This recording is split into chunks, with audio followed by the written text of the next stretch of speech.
भगवान शंकर के पूर्ण रूप काल भैरव। एक बार सुमेरु पर्वत पर बैठे हुए ब्रह्मा जी के पास जाकर देवताओं ने उनसे अविनाशी तत्व बताने का अनुरोध किया। शिवजी की माया से मोहित ब्रह्मा जी उस तत्व को न जानते हुए भी इस प्रकार कहने लगे, मैं ही इस संसार को उत्पन्न करने वाला स्वयंभू अजन्मा एकमात्र ईश्वर अनादि भक्ति ब्रह्म घोर निरंजन आत्मा हूँ। मैं ही प्रवृत्ति और निवृत्ति का मूलाधार सर्वलीन पूर्ण ब्रह्म हूँ। ब्रह्मा जी ऐसा कि पर मुनि मंडली में विद्यमान विष्णु जी ने उन्हें समझाते हुए कहा कि मेरी आज्ञा से तो तुम सृष्टि के रचयिता बने हो, मेरा अनादर करके तुम अपने प्रभुत्व की बात कैसे कर रहे हो।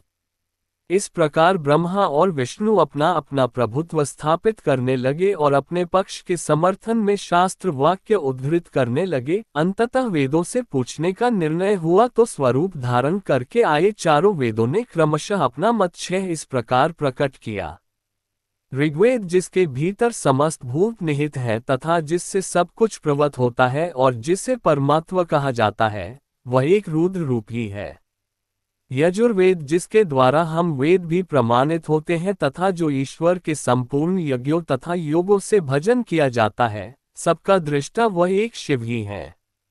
सामवेद जो समस्त संसारी जनों को भरमाता है, जिसे योगी जन ढूंढते हैं और जिसकी भांति से सारा संसार प्रकाशित होता है, वे एक त्रयंबक शिवजी ही हैं।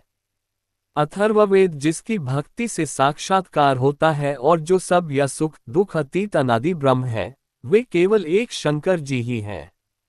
विष्णु ने वेदों के इस कथन को प्रताप बताते हुए नित्य शिवा से रमण करने वाले दिगंबर पीतवर्ण धूलि धूसरित प्रेमनाथ कुवेटाधारी सर्वावेष्टित वृपनवाही निःसंग शिवजी को पर ब्रह्म मानने से इनकार कर दिया। ब्रह्मा विष्णु विवाद को सुनकर ओंकार ने शिवजी की ज्योति नित्य और सनातन पर ब्रह्म बताया, परंतु फिर भी शिव माया से मोहित ब्रह्मा विष्णु की बुद्धि नहीं बदली। उस समय उन दोनों के मध्य आदि अंत रहित एक ऐसी विशाल ज्योति प्रकट हुई कि उससे ब्रह्मा का पंचम सिर जलने लगा। इतने में त्रिशूलधारी नील लोहित शिव वहां प्रकट हुए तो अज्ञानतावश ब्रह्मा उन्हें अपना पुत्र समझकर अपनी शरण में आने को कहने लगे।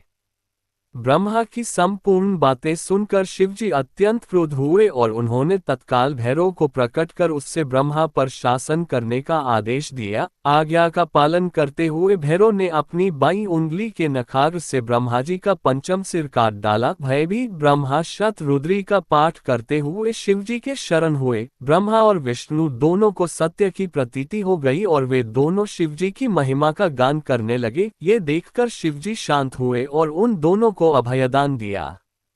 इसके उपरांत शिवजी ने उसके भीषण होने के कारण भैरव और काल को भी भयभीत करने वाला होने के कारण काल भैरव तथा भक्तों के पापों को तत्काल नष्ट करने वाला होने के कारण पाप भक्षक नाम देकर उसे काशीपुरी का अधिपति बना दिया। फिर कहा कि भैरव तुम इन ब्रह्मा विष्णु को मानते हुए ब्रह्मा के कपाल को धारण करके इसी के आश्रय से भिक्षा वृत्ति करते हुए वाराणसी में चले जाओ, वहां उस नगरी के प्रभाव से तुम ब्रह्म हत्या के पाप से मुक्त हो जाओगे।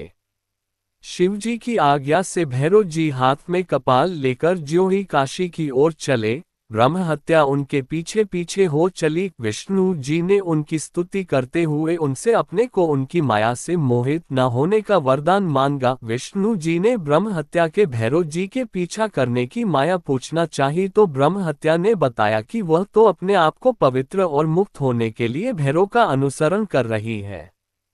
भैरव जी जो ही काशी पहुंचे त्यों ही उनके हाथ से चिमटा और कपाल छूटकर पृथ्वी पर गिर गया और तब से उस स्थान का नाम कपाल मोचन तीर्थ पड़ गया। इस तीर्थ में जाकर सविधि पिंडदान और देव पितृ तर्पण करने से मनुष्य ब्रह्म हत्या के पाप से निवृत्त हो जाता। इसी भगवान की वीडियो देखने के लिए सब्सक्राइब करें चैनल को और बेल आइकॉन दबाएं।